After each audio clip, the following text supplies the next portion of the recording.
Tonight we're diving into the gentle story of programming languages, from FORTRAN to Python. Forget everything Hollywood told you about coding being sexy green text, cascading down black screens while hackers type furiously. This is the real story, and trust me, you probably wouldn't have survived the punch card era. So before you get too comfortable with your fancy IDE and Stack Overflow safety net, hit that like button if you enjoy this kind of deep dive, and let me know in the comments what your first programming language was. Now, dim the lights, maybe grab that energy drink you've been saving, and let's jump in. You wake up, it's 1954. The smell of cigarette smoke and machine oil fills your nostrils as you walk into the computing center at IBM. The UNIVAC I sits before you, a behemoth of steel and glass that takes up an entire room. It hums with the sound of vacuum tubes warming up, generating enough heat to make you sweat through your wool suit. Yes, wool. Air conditioning exists, but not for you. The machine needs it more. You're about to program this beast, but here's the thing, nobody tells you about early computing. There are no programming languages, not yet. You're writing in machine code, pure binary, or if you're lucky, assembly language that maps directly to the processor's instruction set. Every single instruction has to be perfect. One wrong bit and the whole program crashes, wasting hours of computation time that costs more than your monthly salary. The punch cards in your hand feel surprisingly heavy.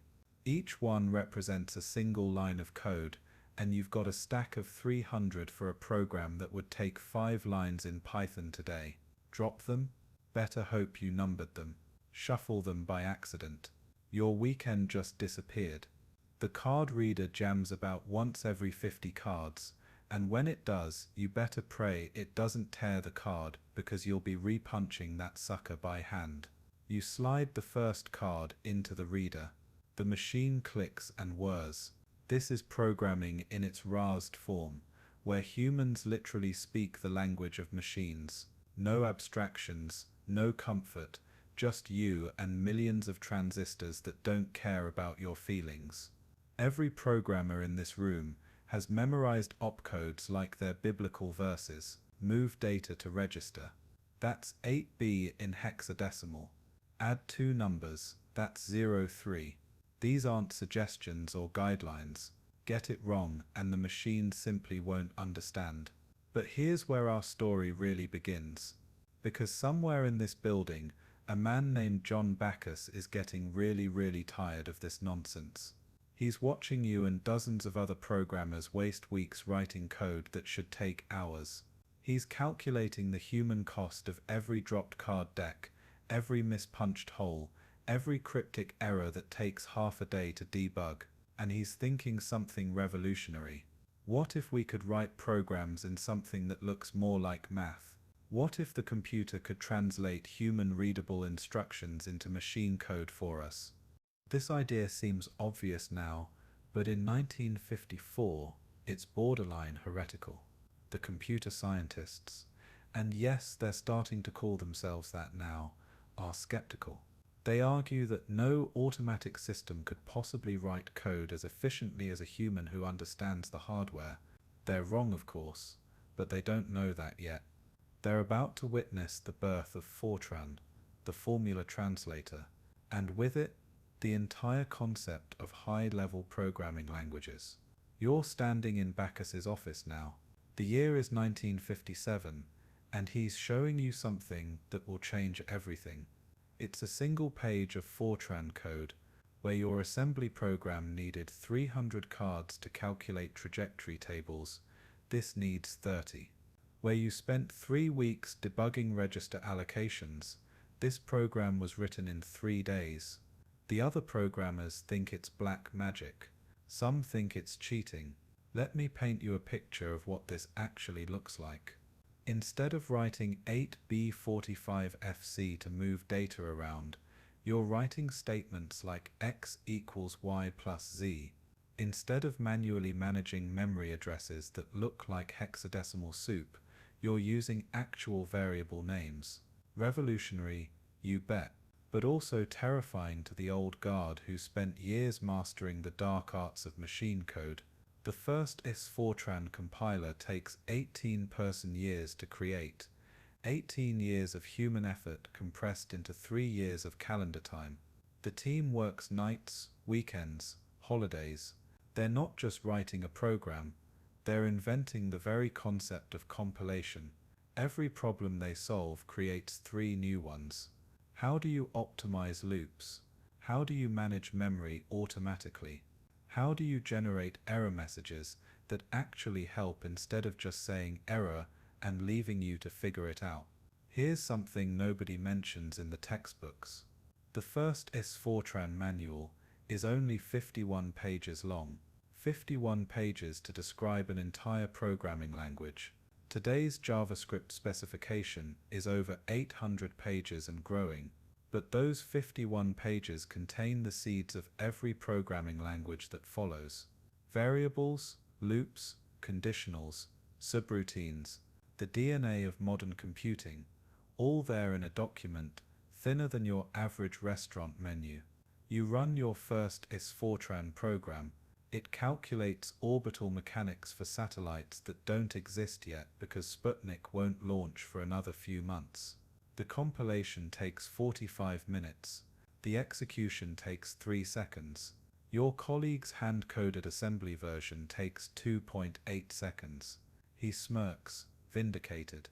What he doesn't realize is that his 3 weeks of coding just became irrelevant. Speed isn't everything.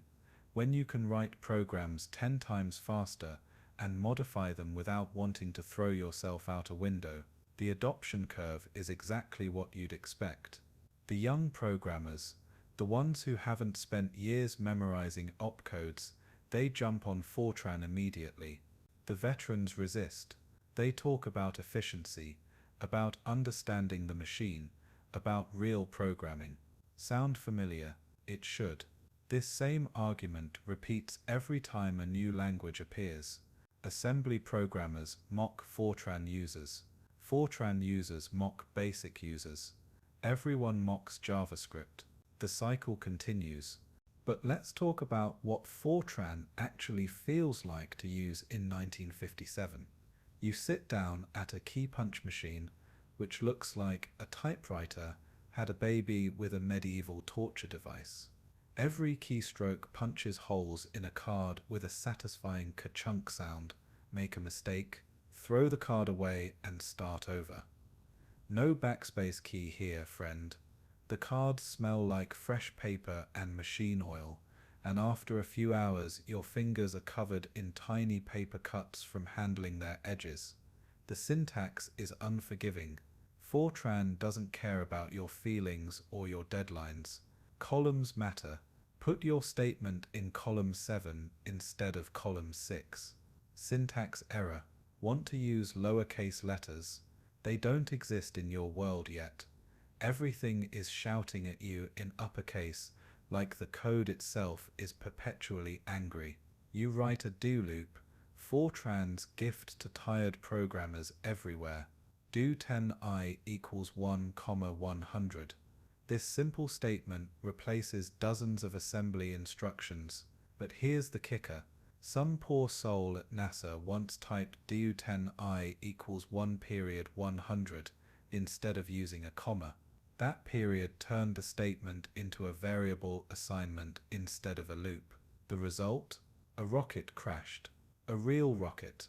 With real money. This typo becomes legend, warning future programmers that with great abstraction comes great responsibility.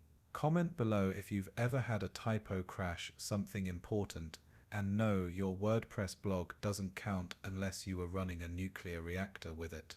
The FORTRAN community in 1957 is tiny but fierce. Maybe 300 people worldwide actually understand how to use it. They share code through the mail, actual, physical mail. You write a program, punch it onto cards, put the cards in a box, and ship them across the country.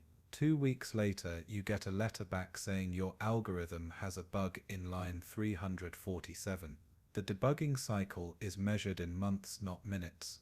But something magical is happening. For the first time in history, programmers can share ideas without sharing hardware. A FORTRAN program written at MIT can run at Stanford, assuming both places have IBM machines, which they do because IBM basically owns the computing world right now. This portability seems trivial today, but in 1957 it's revolutionary. Knowledge starts flowing between institutions at unprecedented speed. The business people are starting to notice. If one programmer can do the work of 10 using FORTRAN, imagine the cost savings. IBM smells money, lots of money. They start bundling FORTRAN with every scientific computer they sell. Suddenly, learning FORTRAN isn't just useful, it's essential. Physics departments start teaching it. Engineering firms start requiring it. The age of the programming language has officially begun. By 1958, FORTRAN is processing payrolls, calculating missile trajectories, and designing nuclear reactors. The same language handles all of these tasks. This versatility is intoxicating to programmers who previously had to write custom assembly for every single application. The world is about to explode with new programming languages, each one claiming to be better than FORTRAN. Most will die forgotten. Some will change the world. You blink, and it's 1964. FORTRAN has conquered scientific computing. But something's wrong.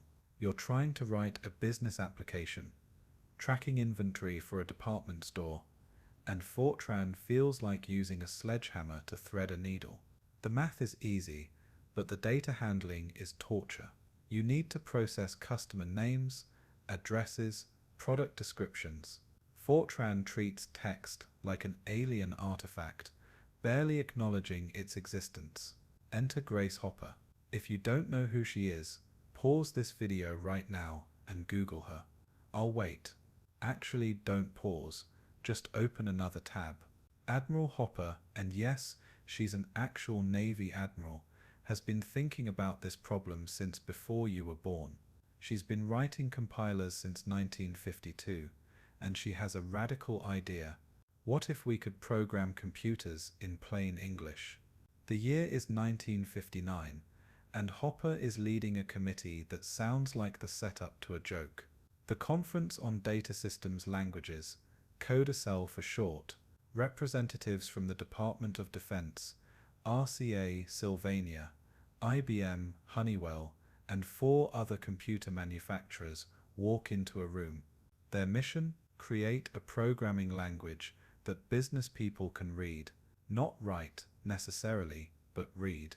The Department of Defense is tired of paying programmers to translate code for generals who want to know what their expensive computers are doing. You're watching the birth of COBOL, Common Business-Oriented Language, and it's going to be uglier than anyone expects. Where FORTRAN tried to look like mathematics, COBOL tries to look like a business memo. Every program starts with an identification division, like it's filing paperwork with the cosmic bureaucracy. Then comes the environment division, the data division, and finally, the procedure division, where actual work happens. Here's what COBOL looks like, and brace yourself. ADD sales tax to purchase price giving total price. That's a single line of code. It reads like English, sure, but it's English written by a lawyer having a bad day. Every variable name is hyphenated. Every statement ends with a period, like it's a sentence in a novel. Some statements go on for dozens of lines, describing in excruciating detail exactly what data moves where. You write your first COBOL program. It's 4 times longer than the equivalent FORTRAN program would be, but your manager can read it. More importantly, your manager's manager can read it. This is COBOL's superpower and its curse. It's verbose to the point of parody, but that verbosity makes it auditable. When millions of dollars are moving through your code, auditable matters more than elegant. The FORTRAN programmers are laughing at you. They call COBOL a toy language, a crutch for people who can't handle real programming. They're writing rocket science while you're writing mov customer name to output record. But here's the thing they don't understand. There are maybe 10,000 scientists who need to calculate orbital mechanics. There are millions of businesses that need to process payroll. Guess which market is bigger? The adoption of COBOL is like watching a virus spread, but a useful virus that makes your accounting department happy. By 1965, the Department of Defense declares it will only buy computers that support COBOL. Boom. Instant market dominance. Every computer manufacturer scrambles to create COBOL compilers. The language you mocked last year is now mandatory for government contracts worth billions. You're sitting in a bank in 1968. The air conditioning is finally working properly, a luxury that still feels new. The IBM System 360 hums quietly in its climate-controlled room, processing thousands of transactions per hour. Every single transaction runs through COBOL code. Check processing, loan calculations, interest computations, all COBOL. The entire financial infrastructure of the developed world is being rebuilt in a language that reads like a Victorian novel. Here's something that will blow your mind. By 1970, COBOL is the most used programming language in the world. More lines of COBOL exist than all other programming languages combined. This isn't hyperbole. Surveys estimate that 70% of all business data processing happens in COBOL. Your paycheck? COBOL. Your bank statement? COBOL. That credit card you just got? COBOL. All the way down. But let's talk about what programming in COBOL actually feels like. You arrive at work at 8 a.m. sharp, because COBOL programmers are business programmers, and business means regular hours. No more all-night debugging sessions, fueled by coffee and existential dread. Your code reviews are attended by actual business analysts who can read your code without translation. This is both liberating and terrifying. The COBOL community develops its own culture distinct from the FORTRAN scientists. COBOL programmers wear suits, not lab coats. They talk about fiscal quarters, not research papers. They go home at 5 p.m. to their families instead of sleeping under their desks. The stereotype of the nerdy programmer hasn't been invented yet because most programmers look like accountants. You discover COBOL's dirty secret. The language is so verbose, so explicit, that maintaining it is relatively easy. A programmer who's never seen your code before can figure out what it does just by reading it. No clever tricks, no obscure optimizations, just line after line of mind-numbing clarity. This maintainability will become COBOL's greatest asset and the reason it refuses to die even decades later. The young hotshots fresh from university hate COBOL with a passion that borders on religious fervor. They've learned about elegant algorithms and mathematical proofs, and here you are making them write multiply hours worked by hourly rate giving gross pay. They threaten to quit every week. Some do.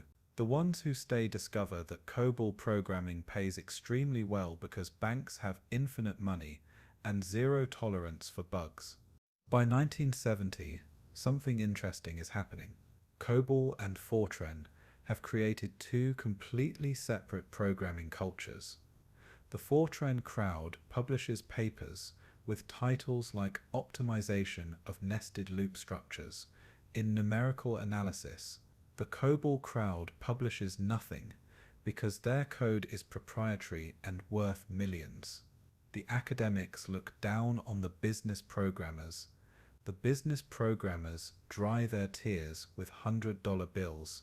You're training a new hire, fresh from MIT, with a degree in this new field called computer science. She's brilliant, knows 5 programming languages already, and she's looking at your COBOL code like it's written in ancient Sumerian. You explain that this particular program